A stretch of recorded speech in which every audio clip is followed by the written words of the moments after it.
নেতা আমার এক কান তারেক রহমান, জননেতা এক কান তারেক রহমান, প্রিয় নেতা এক কান তারেক রহমান। জিয়া উদ্যান পার্কে গিয়ে আজকে নিজে যে এত বড় একটা সারপ্রাইজ হয়ে যাব সেটা নিজেও কল্পনা করতে পারিনি। হ্যালো গাইজ, আসসালামু আলাইকুম।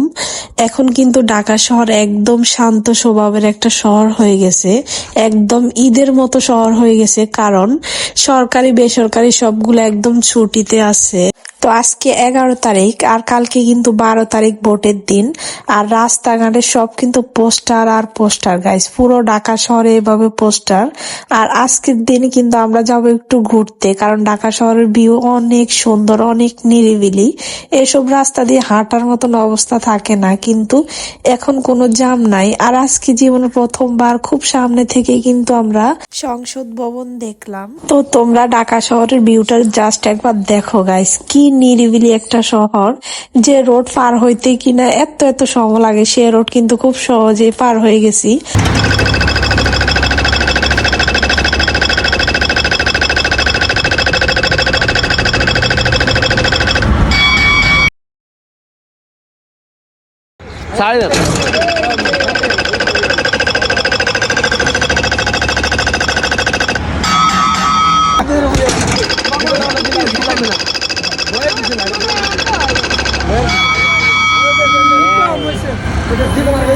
আর এখানে কিন্তু সবাই সবার পরীক্ষা, মানে শক্তির পরীক্ষা দিয়ে পেলাম। তো অবশ্যই আপনারা দেখছেন কার মানে শক্তি কতটুকু। আর এখন আমরা যে উদ্যানের ভিতরে ঢুকে গেছি, পাশে কিন্তু আমি একটা সুন্দর কিউট ফুল দেখে নিলাম।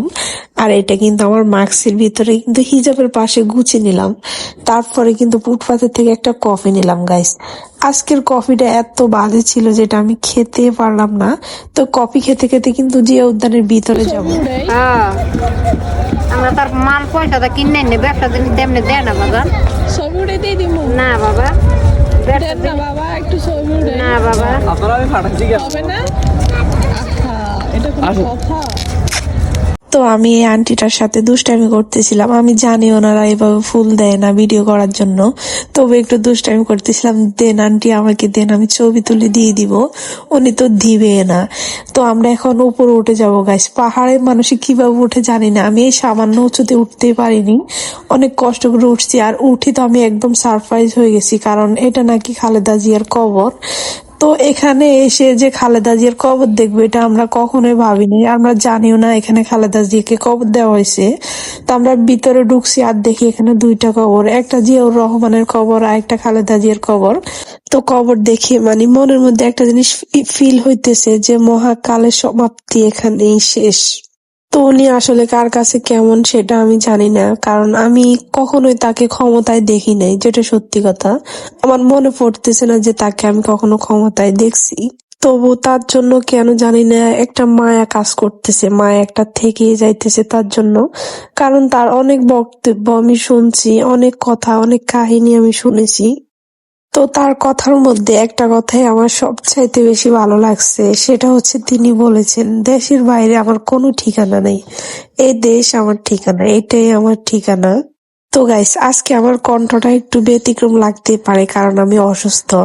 আর আমি 12 মাসে 13 মাসে অসুস্থ থাকি। তো সবাই অবশ্যই ফুল ভিডিওটা যারা যারা দেখছো তারা অবশ্যই একটা কমেন্ট করবা। আর একটা কথা তোমাদের কাছে কমন মনে হইলো গাইস, এটা আমার কাছে কমন না। তো তোমরা অবশ্যই আমার চ্যানেলটা সাবস্ক্রাইব করে দিয়ে আমার পাশে থাকবা। তো আসলে ছোট ইউজার, তো এই কারণে কেউ আসলে মানে সাপোর্ট করতে চায় না। একটা কথা আছে না, যে তেলের মাথায় সবাই তেল দেয়, আর যেতের মাথায় তেল নাই এতের মাথায় কেউ তেল দেয় না। ব্যাপারটা এরকম হয়ে গেছে না, যে ছোট ইউজারকে কেউ সাপোর্ট করো না।